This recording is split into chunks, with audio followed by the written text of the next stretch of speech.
para vertebral block ini dapat dilakukan dengan berbagai macam pendekatan. Yang pertama adalah kita bisa melakukan pendekatan persis. Tadi seperti waktu kita melakukan scanning untuk erector spinae block. Kita lihat dulu gambaran kosta, kemudian kita geser ultrasound probe ke arah medial sampai kita bertemu dengan gambaran yang lebih kotak, yaitu menunjukkan prosesus transversus. Di sini kita bisa melihat tetap ada urutan-urutan lapisan di atas dari prosesus transversus tersebut. Yang perlu kita perhatikan di bawahnya adalah kita perlu melihat ada gambaran pleura, dan salah satu yang perlu kita perhatikan di sini adalah terdapat gambaran dari superior costotransverse ligament. Berarti untuk tadi erector spinae block kita bakalan menyuntikkan di atasnya, tetapi untuk para vertebral kita akan menyuntikkan di bawah dari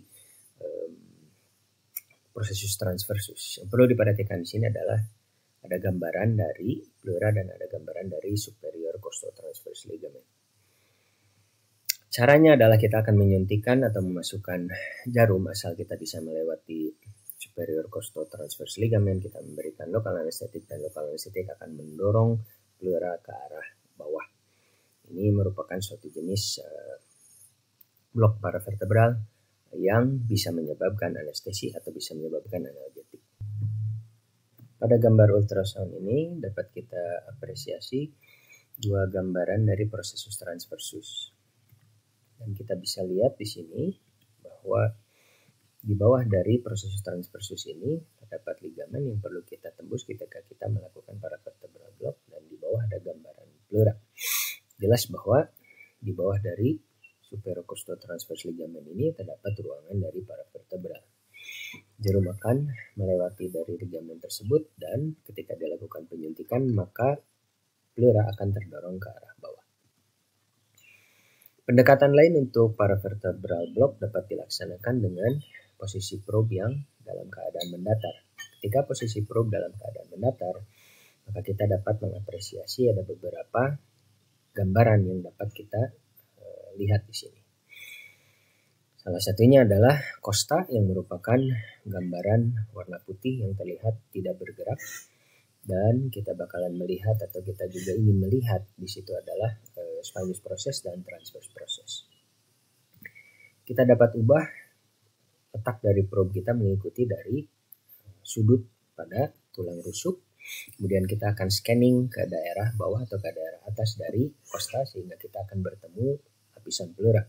Bagaimana kita tahu bahwa dia ada lapisan pleura? Lapisan pleura akan terdapat sliding dari pleura visceralis dan pleura parietalis.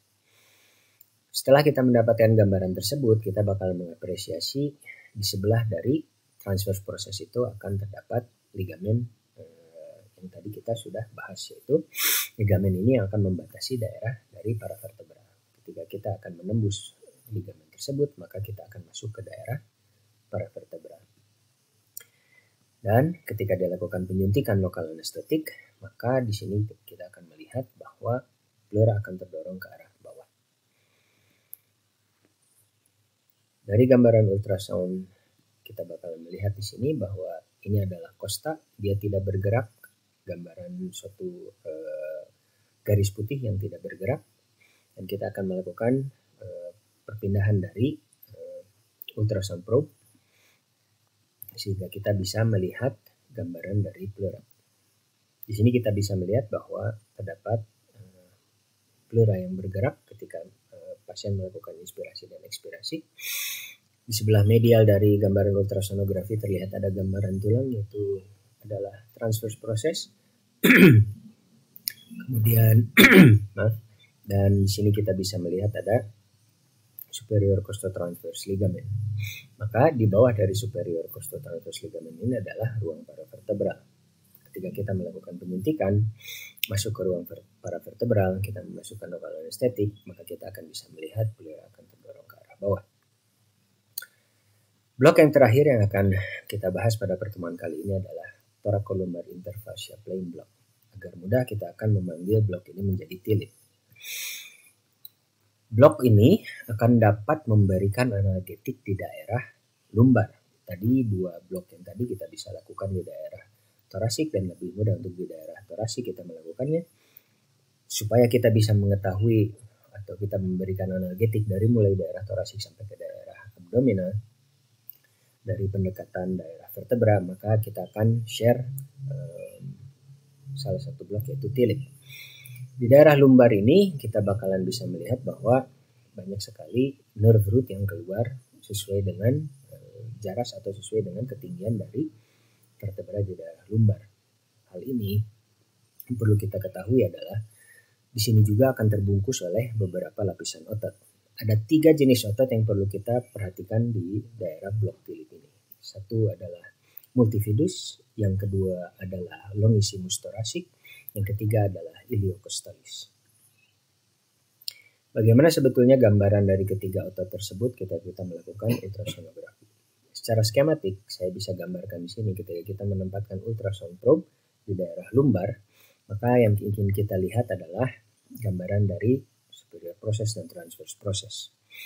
Ketika kita melihat gambaran ini, diharapkan juga sebetulnya superior articular process bakalan kita lihat, karena ini akan membantu untuk kita bisa mengidentifikasi salah satu otot, yaitu otot multifidus. Maka kita akan melihat ada 3 gambaran otot yang pas berada di sebelah dari superior process, yaitu multifidus, longissimus thoracic, dan iliocostalis. Di antara ketiga otot ini keluar dorsal root atau dorsal ramus yang akan bercabang menjadi 3, medial branch, intermediate branch, dan lateral branch. Ketiga jaras ini memberikan jalan ketika kita memberikan lokal anestetik, diharapkan dia bisa mencapai ke dorsal ramus. Nah, jadi bisa kita lakukan penyuntikan. Ini adalah teknik pendekatan original untuk tilip dari publikasi yang pertama. Sekarang ada modifikasi untuk pendekatan tilip, yaitu kita bisa memberikan lokal anestetik di antara otot yang lebih lateral.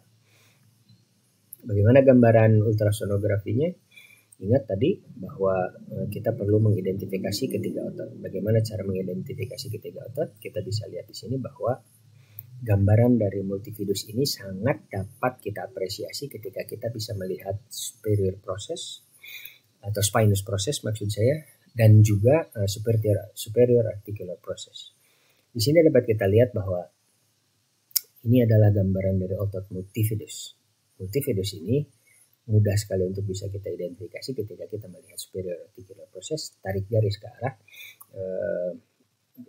dari superior process atau processus spinosus maksud saya. Dan di antara itu adalah otot multifidus. Ketika kita memberikan lokal anestetik di antara otot atau di sebelah lateral dari multifidus, ya, di dalam fasianya, maka diharapkan ini dapat lokal anestetik dapat berjalan sampai ke daerah dorsum ramus. Nah, untuk mengidentifikasi otot yang ada di sebelah dari multifidus, maka kita bakalan menggeser ke arah lebih lateral, dan di sini kita bisa melihat bahwa ada otot yang perlu kita identifikasi. Setelah kita menggeser ke arah lateral dari otot multifidus, maka kita bisa melihat di sini bahwa ada otot yang dapat kita lihat di sini adalah longissimus thoracic. Longissimus thoracic lebih lateral dari otot multifidus. Ketika kita bisa dapat mengidentifikasi longissimus thoracic, maka kita dapat memberikan lokal anestetik lebih lateral dari longissimus thoracic, sehingga ini diharapkan tetap masuk ke daerah ramus dorsalis. Perlu diingatkan juga untuk tetap dari ketiga blok tersebut kita tetap menghitung dari lokal anestetik bagaimana dengan maksimum dose-nya. Kalau misalnya memang akan mengencerkan juga, kita perlu tahu bagaimana cara mengencerkannya. Kebanyakan dari needle yang kita gunakan untuk blok ini cukup menggunakan jarum yang panjangnya 80, akan tetapi kita akan melihat juga pasien, terutama dari habitus dari pasien. Jangan lupa untuk cara mengkonversi persen menjadi miligram agar kita bisa menghitung dari toxic dose. Tips and tricks ketika kita mencari tempat atau terutama untuk interfacial plain block, jangan dulu menggunakan lokal anestetik. Kita bisa menggunakan cairan lain, aqueous atau dextrose. Kita bisa menggunakan cairan tersebut untuk hydrodissection. Ketika kita sudah mencapai daerah yang kita tuju, baru kita menggunakan lokal anestetik. Jadi tidak banyak lokal anestetik yang terbuang. Demikian presentasi pada kali ini, mudah-mudahan bermanfaat. Subhanakallahumma wa bihamdika asyhadu an la ilaha illa anta astaghfiruka wa atubu ilaik. perhatiannya. Wassalamualaikum warahmatullahi wabarakatuh.